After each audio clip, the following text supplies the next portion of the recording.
I'd like to call to order the Proctor City Council meeting for Monday, July 18th, 2022. Could you please stand for the Pledge of Allegiance?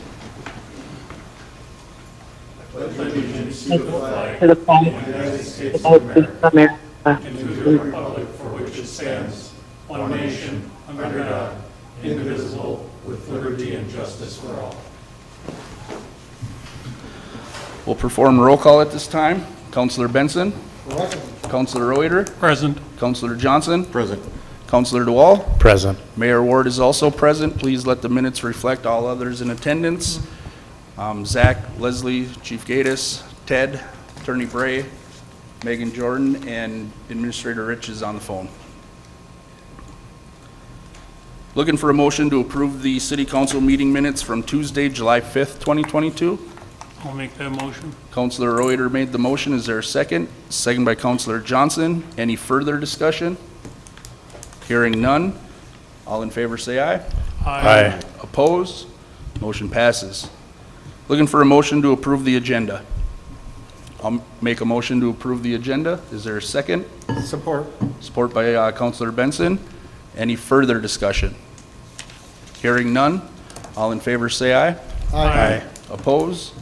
Motion passes.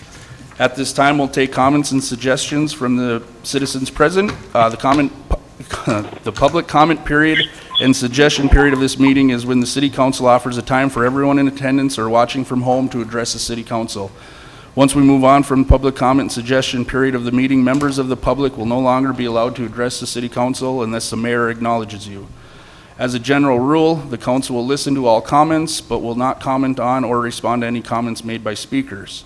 The council will not engage in dialogue, however, any councilor may ask questions. If you'd like to address the City Council during the public comment and suggestion period of the meeting, please come forward to the podium or dial 218-628-6289. Before you begin, please state your name and address for the meeting minutes. Comments are limited to 3 minutes. Anyone addressing the City Council will be prohibited from using obscene, profane, or threatening language or boisterous conduct that disrupts the meeting or the security of the public. Is there anyone at this time that is interested in participating in the public comment and suggestion period of this meeting? And we'll give that about a minute.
Hearing none, we'll move on.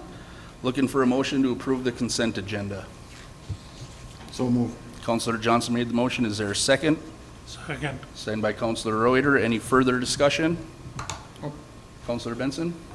Yeah, if we could just pull 1A and 2B, please. Thank you. Any other discussion?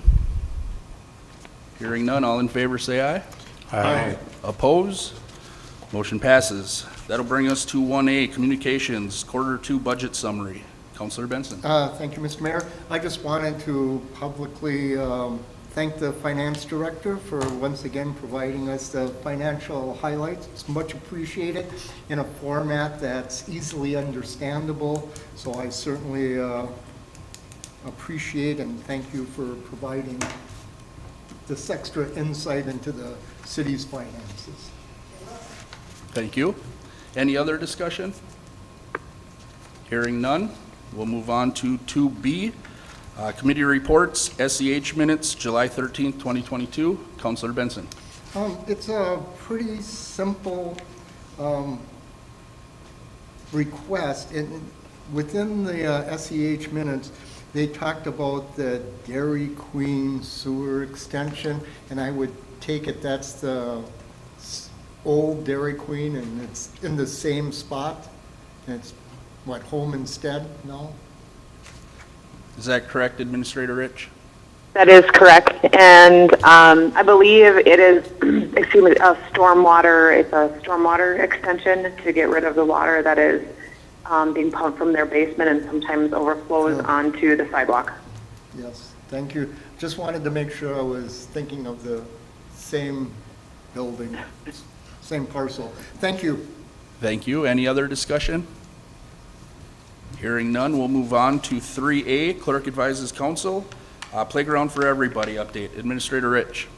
Thank you, Mayor. I'm happy to report that tomorrow, the 2 semi-load playground equipment will be delivered to the site. It will remain on, it'll be delivered to the upper parking lot of the Playground for Everybody and set there so that we don't have to move it more than once it's ready to be installed.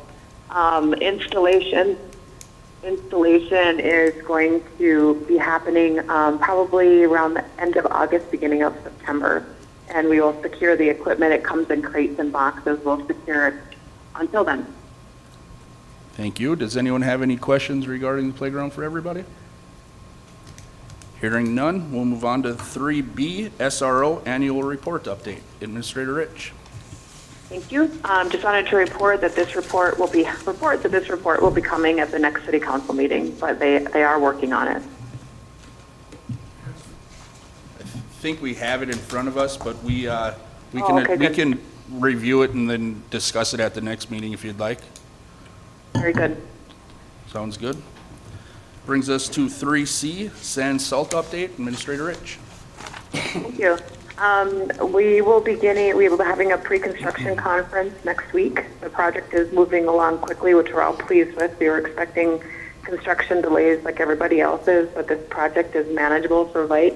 I have had a meeting today with the Minnesota Deed, who is the one that is administering the bonding bill grant for us, and we're all on track for a grant agreement and pre-construction meeting and getting the project going. Awesome. Thank you. Any other questions regarding the salt sand update? Hearing none, we'll move on to 3D, Second Street Project Update. Administrator Rich.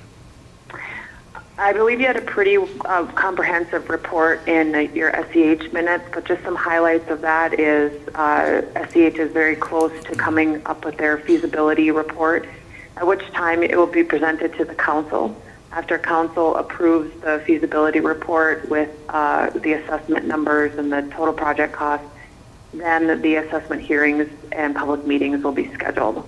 And those are expected end of August. Thank you. Any questions regarding the Second Street project? Hearing none, we'll move on to 3E, Minnesota THC sales. Administrator Rich. This is a very, very hot topic in like the League of Minnesota Cities correspondence. They are on top of this, going through the legislation and coming up with recommendations, model ordinances.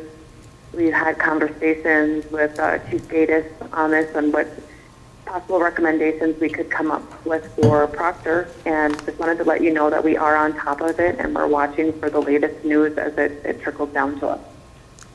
Thank you. Any questions regarding the Minnesota THC sales? Hearing none, we'll move on to 5A, new business, Purple Heart City Proclamation designation. Councilor Benson.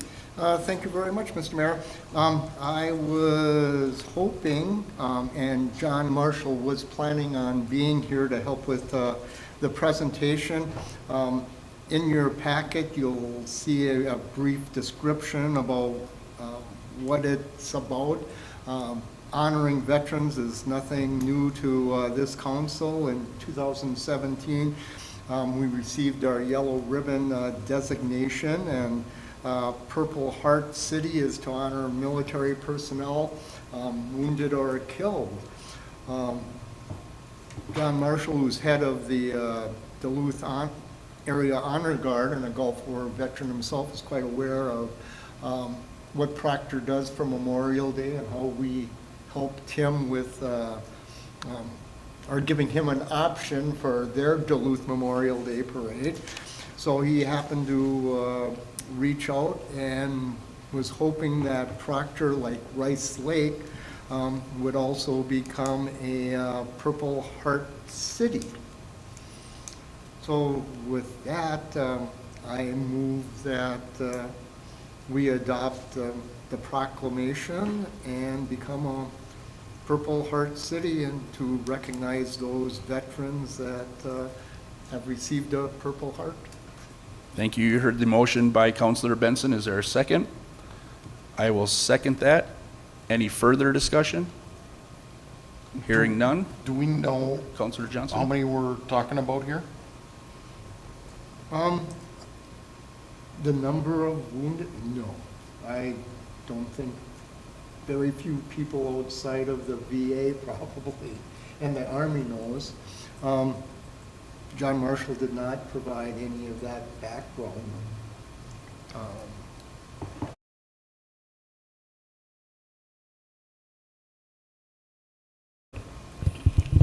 Yes, sir. So there's, 13 counties in Minnesota, 18 cities. We're one of the newest. But as far as those individuals, sorry, I don't know. Okay. I could try to find out. It would be interesting to know. And we're just talking about the city of Proctor. Correct. Yeah. And I don't believe there's any budget implications. We do get a sign. Any extra sign we want, we get maybe 1 or 2 signs. Any extra one costs like $45, $45. I'm really surprised with your expertise of being around so long in the city of Proctor. You don't know how many. I was out of town for a few days and I missed that research opportunity. Thank you. Councilor Reuter? Councilor Benson, what is a Purple Heart City? What are they expecting us to do?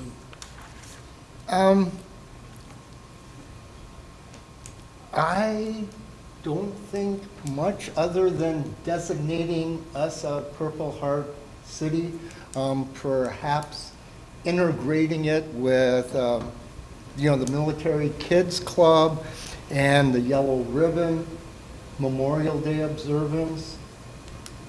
I don't think there's any sort of obligation, requirement outside of just acknowledging we are. But good question. I mean, if we become a Purple Heart City, are we going to try to find out who in the community has a Purple Heart? Try to recognize them, or is that what they would expect us to do? Or? We could try, make an effort to do that.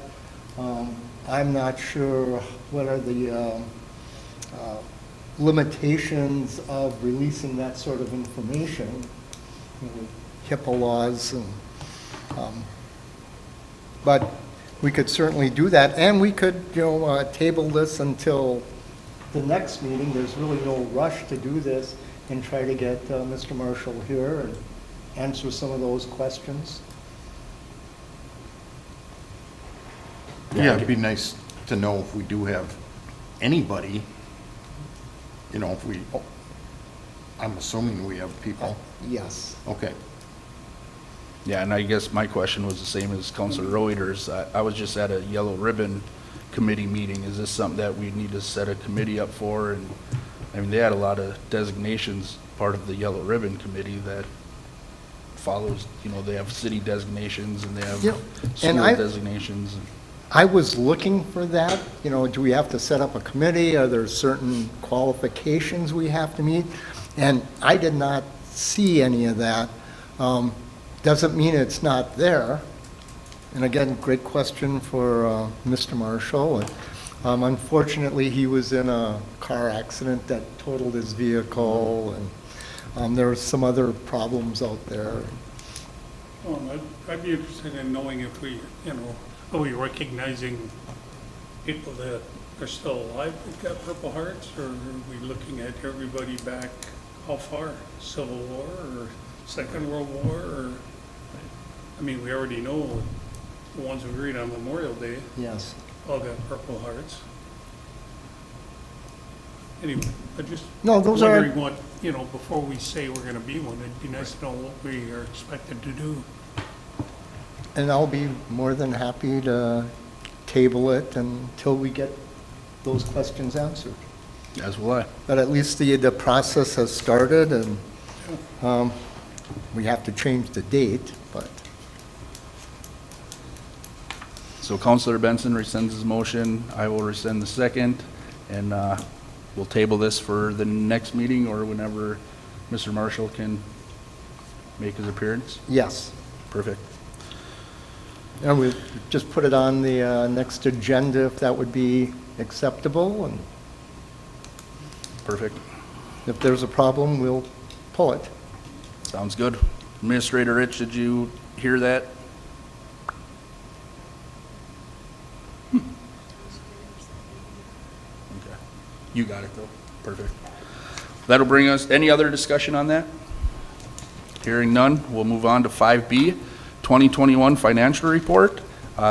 Leslie or Zach?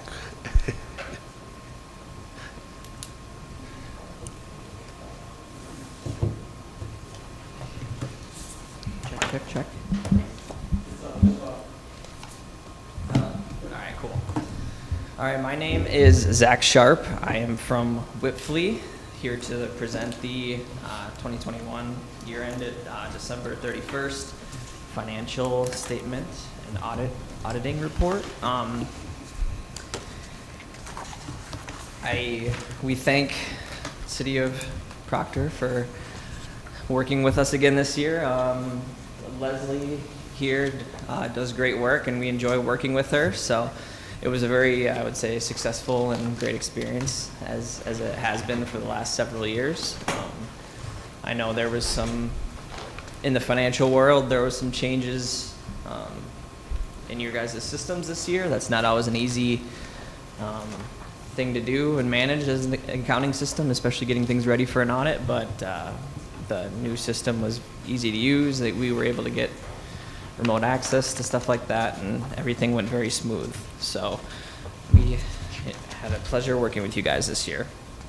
As far as the report and the financials themselves, as far as I'm aware, you guys all have your own copies.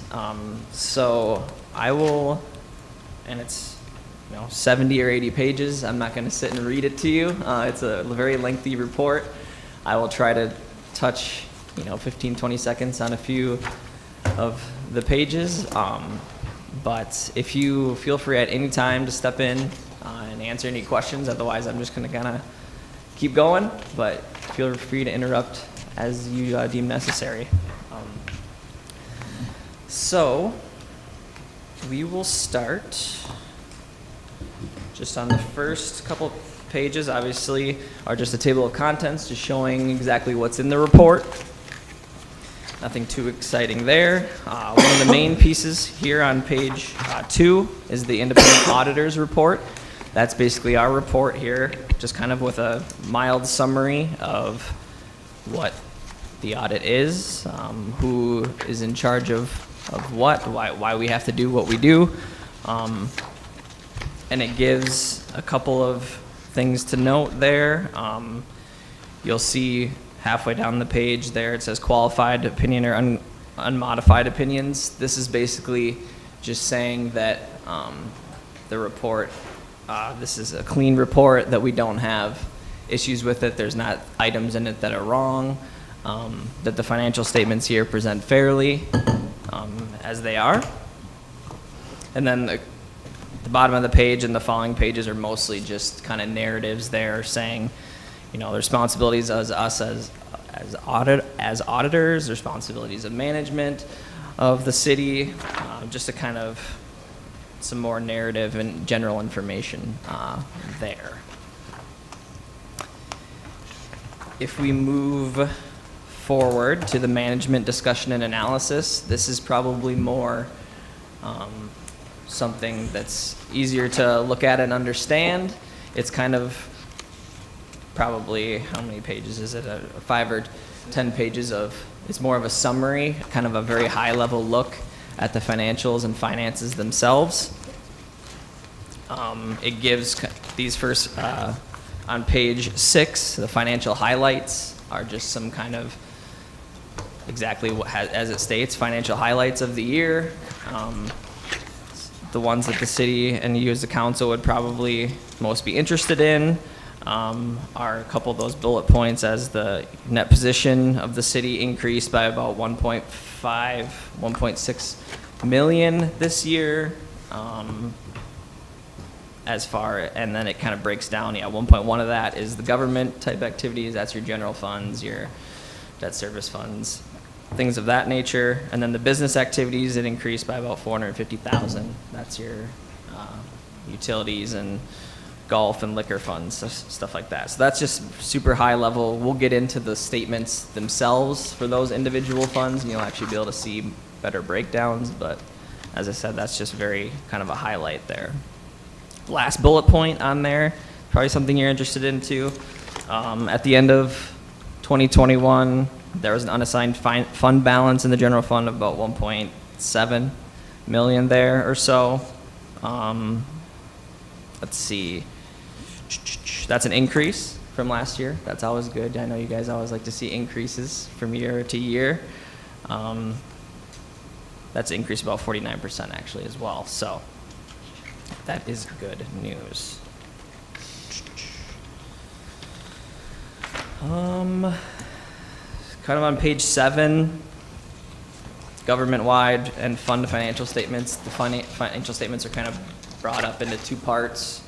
Governmental is kind of everything as a whole. The funds are the funds themselves, the individual funds that I kind of talked about. Again, a lot of that is reading, it's narrative, it's just to kind of give you information of what each of those are. If we move to page 9, you'll get your first real look at kind of numbers. This, again, is a nice little chart there, especially for comparing things to the prior year. That's 2021 versus 2020. You get to look, this is again still a very high level breakdown, but it's nice to have comparative year over year of your assets, liabilities, and net position. You can see at the very bottom line, as it kind of stated in those larger bullet points, that things have mostly increased sort of across the board there.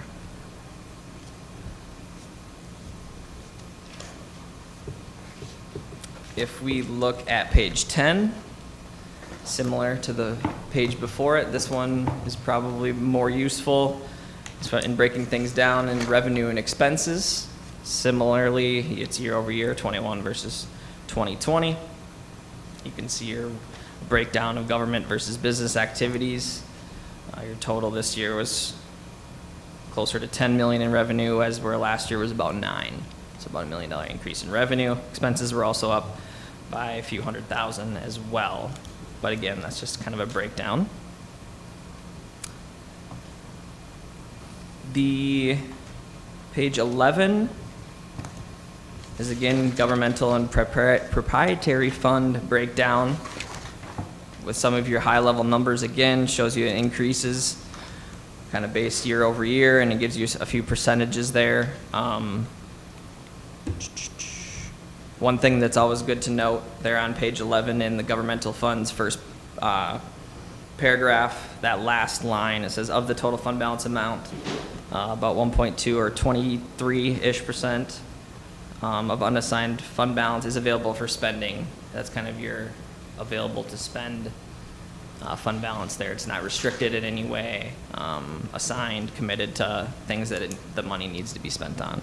So that's always a good number to kind of keep track of. Again, a lot of informational things on capital assets and debt. Nothing too much there to report. If you get past page 12 and into page 13, the next section is the basic financial statements themselves. This is something that's kind of as we go along here, it's just kind of diving deeper and deeper and deeper into each thing. We just looked at the super high level of the city as a whole. Here, it kind of breaks it down even further into some of these items, the assets and liabilities. On page 13, what each of those consist of. Page 14, statement of activities, similarly shows your revenues and expenses and kind of how they are stated in the, within the government here itself. But nothing, again, if you look at bottom line stuff, you can look at change in net position, which is, sort of your net incomes or losses, and then your position and a dollar value there at the end of the year. Page 15 is probably something worth looking at. Again, it's just kind of a breakdown. We were looking at things, columns in previous charts as of governmental funds. This is kind of a breakdown of your governmental funds. Shows your general fund there, which everyone is always interested in, of course. It's your main fund. And then your other major funds that, as well as your bonds, construction projects. Non-major funds there, that last column. We'll get to that sort of at the very end, but that's just kind of a total of your governmental funds there as far as assets, liabilities go. Similarly, moving to page 17, same exact thing as the page that we just looked at, except this is your revenue and expenses for those same funds. So you can kind of see your bottom lines there, total revenues and expenses, fund balances of each of those individual funds, kind of how they are in relation to each other, but those, again, kind of flow through to the beginning of the report there.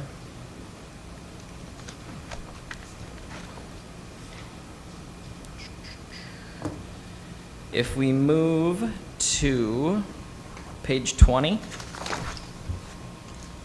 this is kind of the opposite of what we just looked at. Now this is going to be the assets, liabilities, and on the following page, revenue and expenses of your proprietary funds, the utilities, liquor, sewer, golf course. Again, a breakdown, assets, liabilities, revenues, expenses, and just further kind of line items there broken down. Mostly in those funds, things consist of cash and your non-current kind of your capital assets. So a lot of your infrastructure and the buildings and equipment, stuff like that. That's what the majority of those funds will consist of as far as an asset side goes.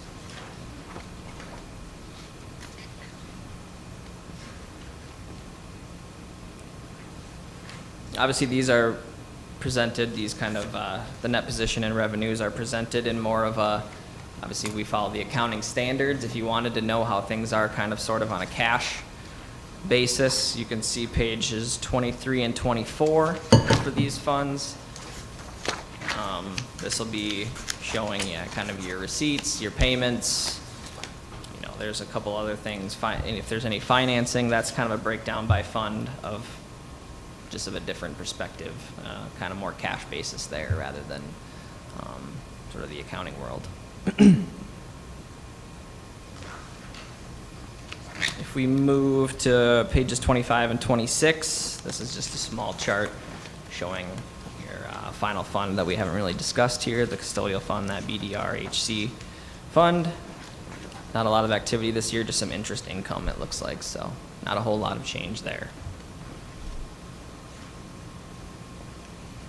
Finally, now we're just going to sort of zoom through a bunch of these pages. As we get into the notes are just narratives, explanations, detailed information about all of the stuff on the previous pages. This is where the bulk of the details kind of are. Note 1 itself is just significant accounting policies. It's almost just going to go line by line and just explain all the terminology used in the report for the financial statements. So there's several pages there on note 1 that'll take you all the way until page 35. Here we have to disclose a bunch of things relative to cash and investments. This is just some narrative that talk about the investments that you guys are in, which you guys are probably aware of. But again, just more detail there. A few of the charts on the following pages, 37 and 38, show kind of a breakdown of where those funds, those cash investments are located,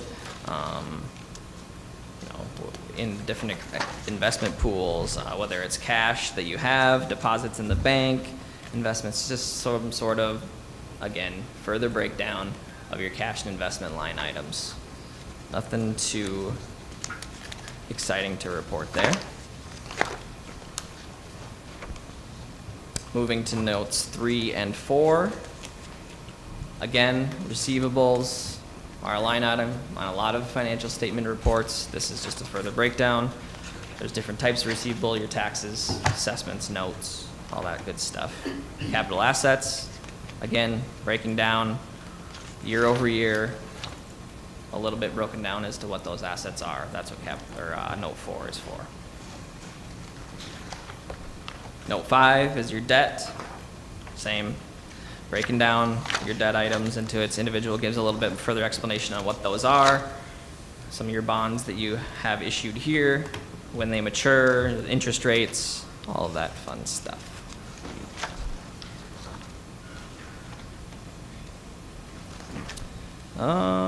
If we move forward to page 47, something that's probably worth noting.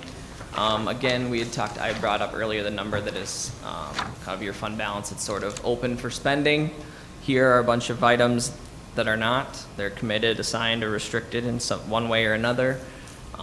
Revenues or things that you've gotten in that should be spent on certain things that are not available, their funds are not available for open use or spending. Note 9 is a longer one that I will not go into really any detail about. It's just information from para regarding the defined benefit pension plan that you guys have. This is all information from the para reports that the state issues that we're just required to disclose in the city's financial statements.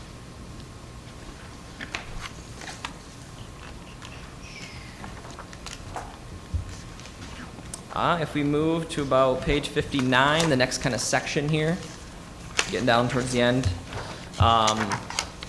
Next section is required supplementary information. So this information, again, in this section comes from the pension plan stuff.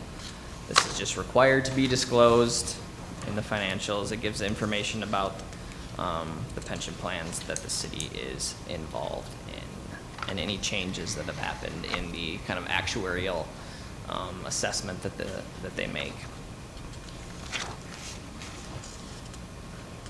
Something that's probably more useful to talk about is the next section, supplementary information, on pages 65 and moving forward from there.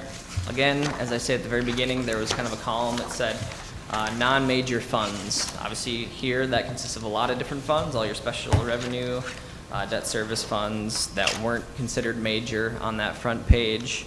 So there's several funds here. Again, just a further breakdown of all of the assets, liabilities throughout this year, any of the activity in those funds this year.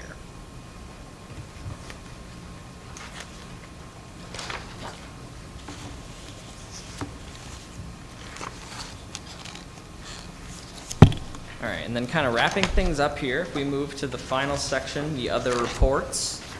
This is again just sort of our summary of the audit in general and reporting any findings that we have. There was no new findings this year in regards to the audit. If you look at the report there on page 69, that's just sort of our report about internal control over the financial reporting here. Things are good. Nothing to really report there. One other thing we have to do here on page 71 is a legal compliance report with the state of Minnesota. The state of Minnesota comes out with legal compliance guides and checklists. We have to go through all those as auditors and just note anything that we find. The only thing that we even had to note or disclose this year was on page 73. It just has to do with FDIC insurance coverage. I think this was noted last year as well. All we do to test this is just look at the end of the month, cash balances at the end of the month, and just see if there's anything that's potentially, or like anything that's over the FDIC coverage. And basically, if there's anything that's uninsured as far as your cash balances, that usually gets monitored by both here and the banks. And there was, for the days that we tested at the end of the months there, did have some smaller balances where there is potentially some uninsured deposits at the end of a month. But nothing new or too major to report. The only audit finding we have as a whole is on page 72. And it's not, I mean, we have to disclose it. It's considered a significant deficiency, but it's financial statement preparation. All that means is that us as WIFLE help create the financial statements. It just, we have to note that it's not prepared, and then we're just looking at them, we help prepare them. So that's all that note is. That's the thing that's been recurring and is at almost all of our audits that we deal with. So very few people prepare their own financial statements. But I know I just rambled there sort of for I don't know how long, but does anyone have any questions right away? And I will try to answer them. If there's something I cannot answer, we will definitely follow up and have Leslie get involved, and we'll get all those things answered. But does anyone have any questions right away? Council have any questions? Councilor Benson? On page 72. Yes. Those findings, Yes. that's typical of any Yes. small group, organization, Yep. business, or government. Yes, very, very common. I can say that I see that on almost every single report that we do. So, especially in the small government space, very few people kind of prepare their own financial statements. So that's very common. I would consider that the least of the significant deficiencies, I guess you could say. Significant but common. Yeah, significant but common. It basically requires that we have to put it in there, but yes, it's not something that us as auditors worry about, especially since the reason it's in there is because we're involved, so. Thank you. Mm-hmm. Any other questions for Zach? Hearing none. Thank you, Zach. All right. Thank you. And thank you, Thank you. Finance Director Brunfeld, for helping with that. Another thing you can clear off your plate for a few months anyway. Thank you. Oh, Councilor Benson, yep. One more, is there complete report, we have complete confidence in our financial director. What are other common questions other cities might ask when they receive their audits? Yeah, so I was going to say one thing that's good about here that I can say you guys do very well here is another common deficiency we see has to do with internal controls and the way things are kind of, money is handled. A lot of times we have to make reports that say there's the potential for fraud or misstatement, the way people are signing off or looking at documents, the oversight just in the accounting department in general. A lot of that is because places don't have a lot of staff here. But I can say that you guys here do not have that deficiency. You guys have plenty of good accounting staff, and you guys have the right procedures in place to mitigate any of those issues that would potentially come up. So that's usually the biggest thing that I see as far as compliance sort of stuff, unless it's a total, fraudulent type thing. But that's probably by far the biggest thing I see is you'll see a lot of significant deficiencies in that front. But I can say you guys don't have that here. So. Thank you. Mm-hmm. And is there, sorry, Yep. Go Councilor ahead. Johnson. this book, Yes. is that for Puck and the liquor and everything? So it has everything included. I think you guys here also do have a separate financial statement for Puck. But that is included in here. The numbers and stuff come from there because that's part of one of the city's funds.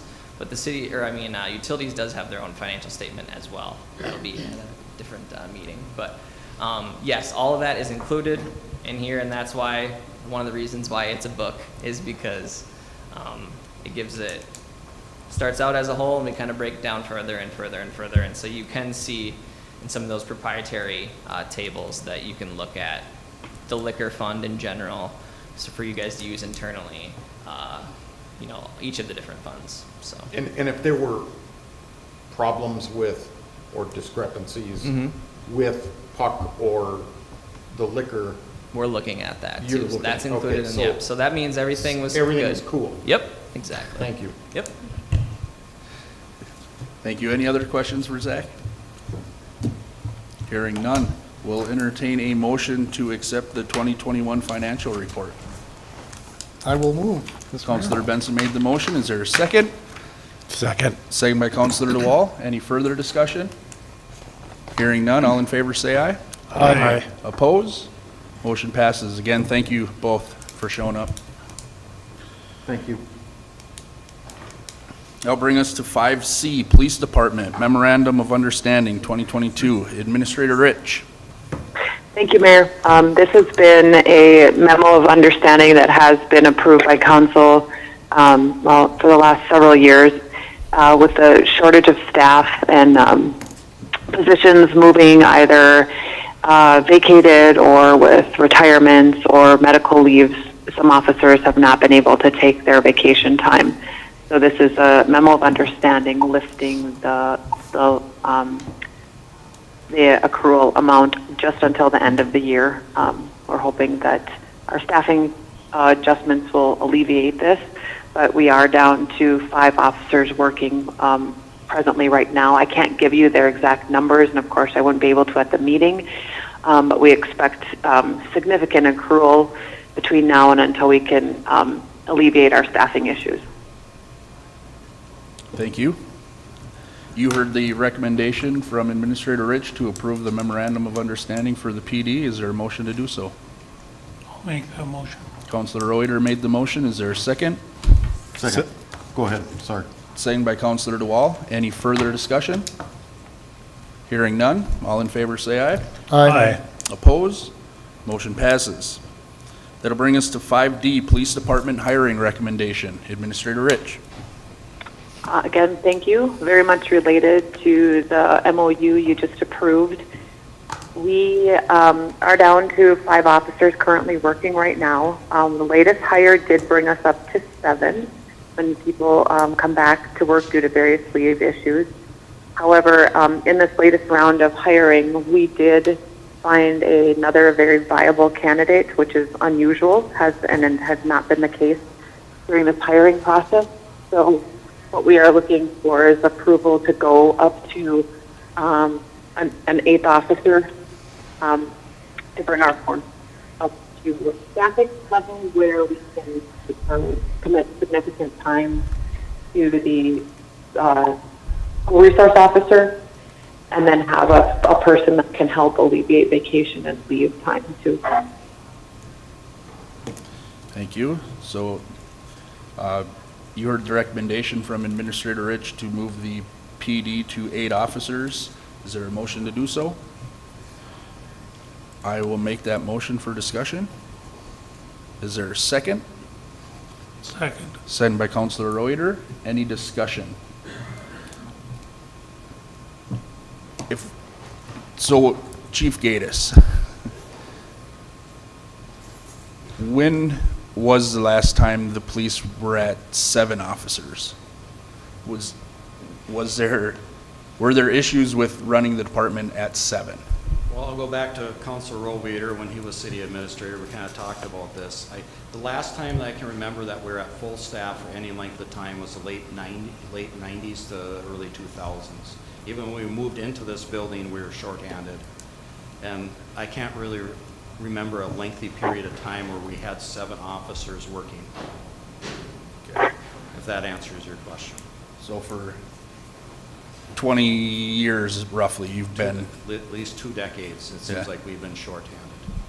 Second question that I have is, and I know we don't want to discuss it now, but are we moving forward with an SRO? Is one of these 8 going to be an SRO officer? That would be the goal. That would be the goal. Yeah. Okay. And I would like to talk to the new superintendent and actually sit down and work with him and get what they want, according to what the summary of what I gave you earlier before the meeting. Yes, we got to sit there and see what the school wants and what we can do and what we just haven't been able to provide that service Right. to them. And I think it's an important service that we can partner with the school on, but we just got to make it work for both parties, so. But my question was, so one of the 8 would be an SRO? Correct. Okay. Any other discussion? Counselor Benson? Chief, during the last round of interviews, how many candidates were applied and how many were interviewed? I get the hiring processes mixed up because they seem where we're doing it quite a bit. I would say usually it's around 11, but I can't say that verbatim.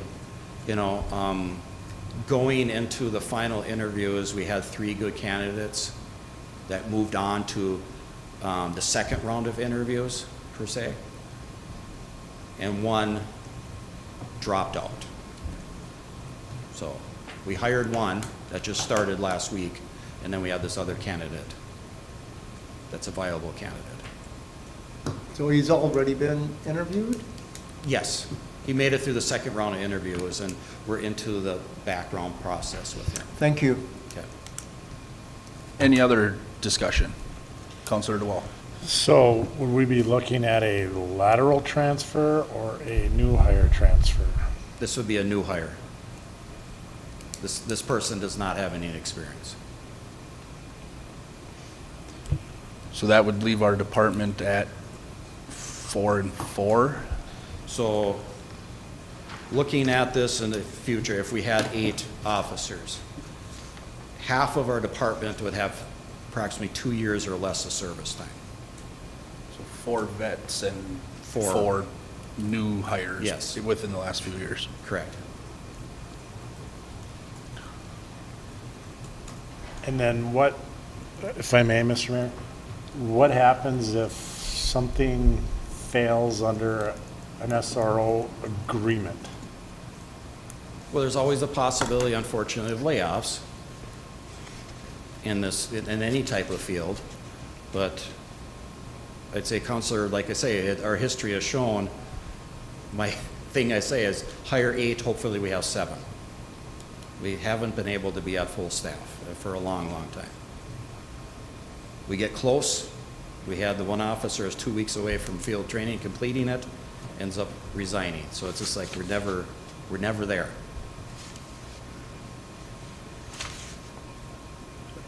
I think we were for a couple of months. Probably a couple months, but that's about it. And remember, if they're on field training, they don't count because they're not done and they can't be on the road by themselves either. Yeah, my biggest concern, I guess, is layoffs. I don't think anyone up here wants to do a layoff, but that comes with the territory, right? My bigger concern, I guess, is the state of our officers right now. And I met with Chief Gaddis before this meeting, and he said something that I appreciated, that, you know, before Proctor used to be known as a town where you didn't want to speed, you didn't want to drink and drive, you didn't want to steal things out of people's yards. That's getting away from us, and no lack of our officers, but we're shorthanded. We can't be patrolling 24 hours a day right now because we don't have the officers to do so. I mean, they're working, but if they get called to a call, then we don't have it. So Chief Gaddis' goal is to get us back to that time again, and hopefully if we do approve an 8th officer, we can get there, because crime is rising. Things are happening in this country that we don't want to have happen here, and it's slowly coming, but hopefully we can maintain it, so. If I may, Mayor, there are certain things that we would like to do, like when the people come here from our apartment buildings complaining about simple quality of life issues that we can help them with. we were able to do that before, having an officer that would go to the apartment buildings and talk to the senior citizens, talk to the groups that live there, work with our hotels so we can sit there and deter the drug trafficking, the sex trafficking, and everything else. But we haven't been able to be proactive lately because we're too busy just trying to fill shifts. And retention is huge, right? I mean, Yeah, everybody's looking for police officers Yeah. right now. We gotta be able to offer our employees, not only police officers, but all of our employees, something to stay here. Yeah. Burnout's a real thing, and I don't want to see any of our officers get burnt out and go elsewhere, so. Mental health is a huge thing, obviously, and to the mayor's point, these guys are working off a lot. And Mr. Benson brought up last council meeting, can they take vacation? Yes and no. If it's a wedding, they sit there and make it work. But if you want to go golfing or fishing and take some time off, as with the memorandum of understanding, that's not happening. Now, the next item on our agenda is the blight report with an 8th officer. Is it gonna help to kind of That's what you minimize our blight around town as well? I would hope so, but also, yes, we'd like to work with our city attorney too, when we get to that point. Yeah. So we'll need you. Mr. Mayor, I just think that, given history over the last 20 years or so, like Councilor Duval mentioned, I think in that whole period, we've only been full-staffed maybe a month or two, and then something happens. I think I agree with the chief. We try to get 8 right now. We'll be lucky if we have 7 by the end of the year. Usually, I realize that, laying off somebody wouldn't be good, but I'd be happy if we could keep, if we were full-staffed a year from now, or Absolutely. I have one other question. I guess it's directed at Finance Director Brunville, but it says in here that you think you have ways to make the budget work with an 8th officer for the end of the year and moving into 2023?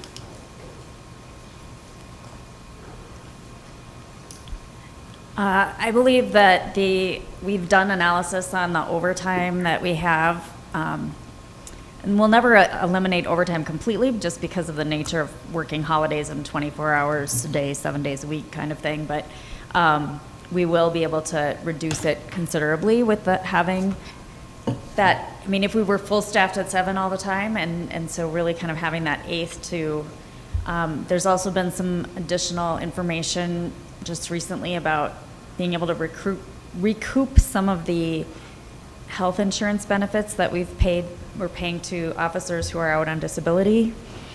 So that will help the financial picture. And realistically, in the last, at least since I've been here, and I believe before that, we've budgeted for that full staff, and we've come in considerably favorable on that budget because we haven't had the officers in place. So if we actually were kind of rolling those funds forward from year to year, there would be a considerable surplus in the police department budget because the majority of their expenses are salaries, and they haven't had a full staff to pay all those salaries. So I do believe we can work it into the budget, especially with it being not a lateral transfer, but being a new hire. Okay, thank you. You're welcome. Does council have any other questions? Councilor Benson? I know when people hear this, they'll say, why do we need 8? It's, for Proctor size, 387 citizens per officer is kind of where we're at with 8.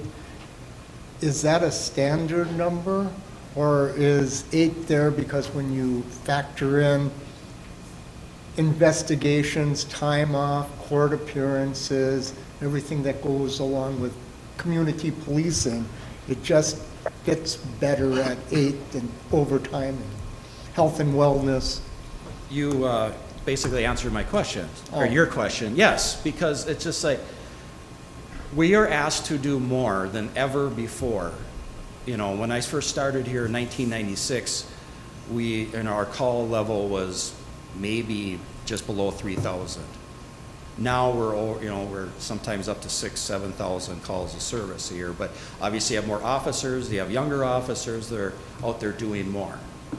And yes, if we have more officers, then we can sit there when people call up and, hey, can you go talk to the bank about bank robberies and stuff like that? So we do those types of trainings or whatever the community wants us to do, we can do that. But with 5 people that are actually can work, we're spread too thin. And I also wanted to bring up too is that I'm not going to be here forever. I want to look at the future for succession planning. Someone needs to take my spot. Someone takes the sergeant's spot. So we have to groom the next people to take our positions.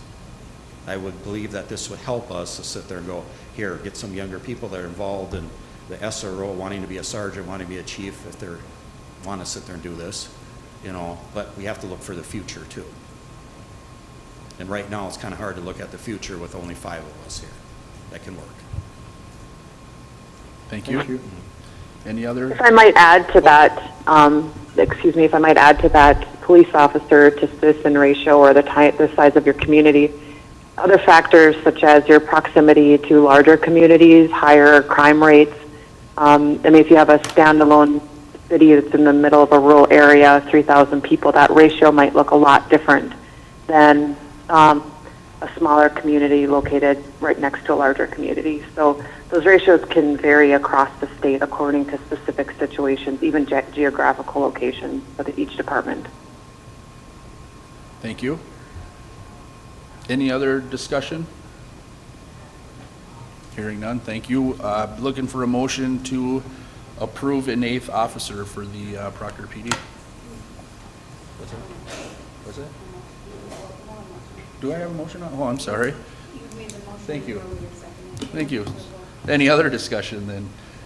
That was a long discussion. I'm not used to that. So, hearing none, all in favor say aye. Aye. Oppose?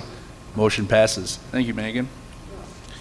That'll bring us to 5E, Blight Ride Along 2022. So back on July 1 this year, thank you, Leslie.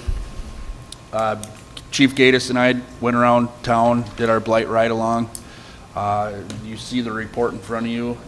A lot of it from our 2021 report has been cleaned up and taken care of. However, there are a lot of new ones on the list as well. A lot of grass issues, I would say. There were a few properties with some, a lot of vehicles, some expired tabs. But the report's in front of you. So just looking on a motion to accept the report and act on the properties listed. I'll make that motion if there's a second. Second. Second by Councilor Reuter. Any further discussion? I would like to just add, with council's blessing, I think the way we're handling our blight in town right now is taking too long. It's a very long process, and as you can see, some of the major concerns that I got highlighted there have been on the report the last couple of years. We are addressing them, but with the way we got to address them, it just takes too long, and community members are starting to get irritated with the properties. So I would like maybe a counselor, and it can be myself, it's up to the council, but Attorney Bray, Chief Gaddis, and Administrator Rich to come up with a new blight policy. And I've talked to Administrator Rich on this, and she has some ideas, as does Chief Gaddis, but I think we really need to try and streamline our major issues throughout town to try and get some of this stuff cleaned up. That would be what I would like to see, if that's something council's okay with. But that's my discussion. So is there any other discussion? Councilor Benson. I was just curious about the city of Duluth owned home or house that's not livable. So out by, I don't know the frontage road, out by Spirit Mountain, there's a parcel of land with a house on it that's non-livable. Chief Gaddis can hit on that a little bit. That's, again, I'll go back to when I started here in 1996. That house no one has lived in there since I have started here. And it's slowly getting worse and worse and worse. And Spirit Mountain Authority, that's part of their property, and that house is on there. And we were told years ago that they were going to tear that down, and they have not yet. I thought they were at one point talking of a controlled burn on it too, and that never happened. Yeah, that didn't happen either. And I don't know the reason why it did not. I was just wondering if you were going to treat that property differently because it's owned by the city of Duluth. that would, I guess, have to be discussed at a later date. Hence having Mr. Bray talk and sit down and see how we can do this a little bit differently. Because obviously, yes, we've had some properties on that list that have been on there for quite a while. And a few that I'm hearing about weekly that I would like to see addressed. I know Counselor DeWall and myself were there on one of the properties on a holiday week, on a Friday, I believe, wasn't it, Counselor? Yes. Helping get it cleaned up, and we did, and then it slipped away again, and yeah, so we've had ongoing issues with some of them. So, any other discussion? Hearing none, all in favor say aye. Aye. Opposed? Motion passes. Thanks again for that, Chief. That'll bring us to 5F. Ordinance 03-22, adopting 1997 Uniform Building Code, Table Number 1-A, second reading. So again, in your packet is the Minnesota State Building Code. We're striking out the 1991 Uniform Building Code, Table Number 3A, Building Permit, adding 1997 Uniform Building Code, Table 1A, Building Permit Fees. Is there a Make a motion? motion that we adopt ordinance 0322. Counselor Reuter made the motion. Is there a second? Support. Support by Counselor DeWall. Any further discussion? Hearing none. All in favor say aye. Aye. Oppose? Motion passes. 5G, Ordinance 04-22, regulating the storage and transportation of de-icing materials. Second reading. Second reading of the de-icing material, Ordinance 04-22. Is there a motion to accept? So moved. Counselor Benson makes a motion. Is there a second? Second. Second by Counselor Johnson. Any further discussion? Hearing none. All in favor say aye. Aye. Oppose? Motion passes. 5H, Ordinance 06-22, Pet Waste, second reading. Is there a motion to accept Ordinance 06-22? I'll make that motion. Is there a second? Second. Second by Counselor Reuter. Any further discussion? Hearing none. All in favor say aye. Aye. Oppose? Motion passes. That will bring us to members' concerns. Counselor Benson. Thank you, Mr. Mayor. Two things. There's a V-plow along Pionk Drive at the street department facility.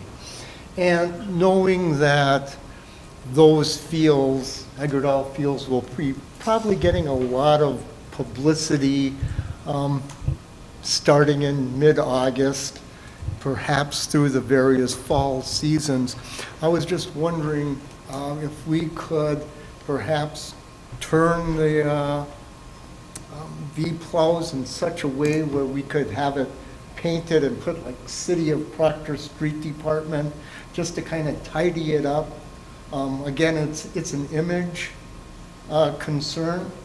You know, I certainly don't want a rusty V-plow that appears hasn't been moved, and I could be wrong, in a number of winters.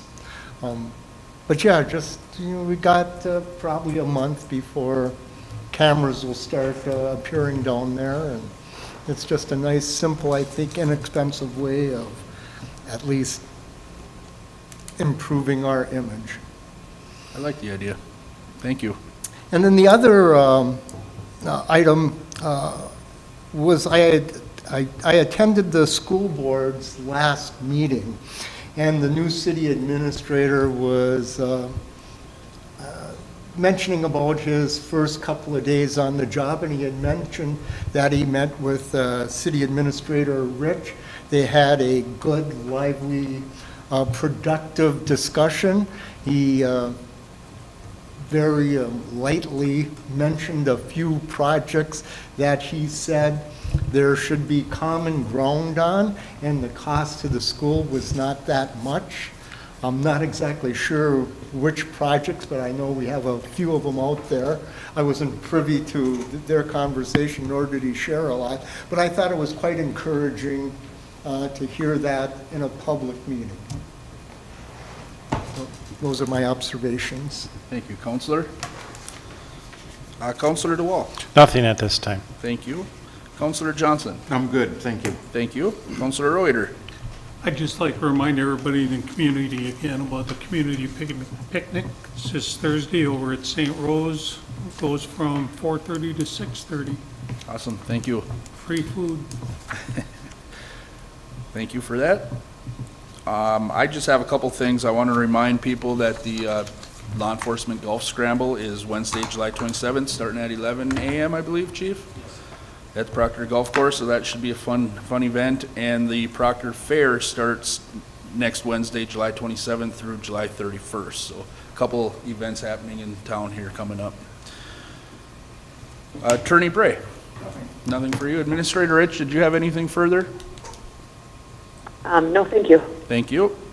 With that being said, we'll look for a motion to pay the bills in the amount of $126,851.19. I will make that motion. Councilor Reuter made the motion. Is there a second? Second. Second by Councilor DeWall. Any further discussion? Mr. Mayor? Councilor Benson. I do have two quick questions. One is under, on the second page, this corporate payment systems, and there were 4 items relating to purchases from Amazon. And I'm always curious, what those were. It says office supplies, but I'm wondering if there's something that could have been purchased locally, or were the savings that significant? I would have to check unless Administrator Rich recalls.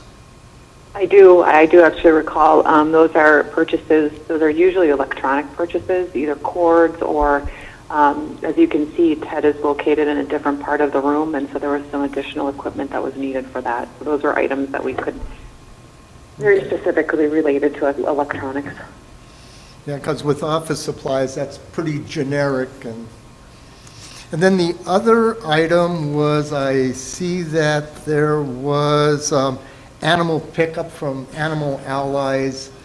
Just wondering what the cost per animal was.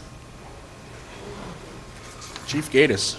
I would have to look to see what our contract says with Animal Allies, but usually it's about 126 animal. If I remember right, don't quote me on that, but I can't recall. That just came Yeah, through neither- too. And yeah. Neither could I. We haven't had too many bills from them this year. Those were the first 2 bills that we got, if I can remember, all year so far. Yeah, that's what struck me was I didn't recall seeing it earlier. and- I'm with you because it's all of a sudden, they sent out a bill, and it's just like, I know we brought other animals up there, and all of a sudden we only got billed for 3, so. So is this the one in Cloquet or Duluth? Duluth? Duluth. Okay. Oh, Yeah. Thank you very much. thank you.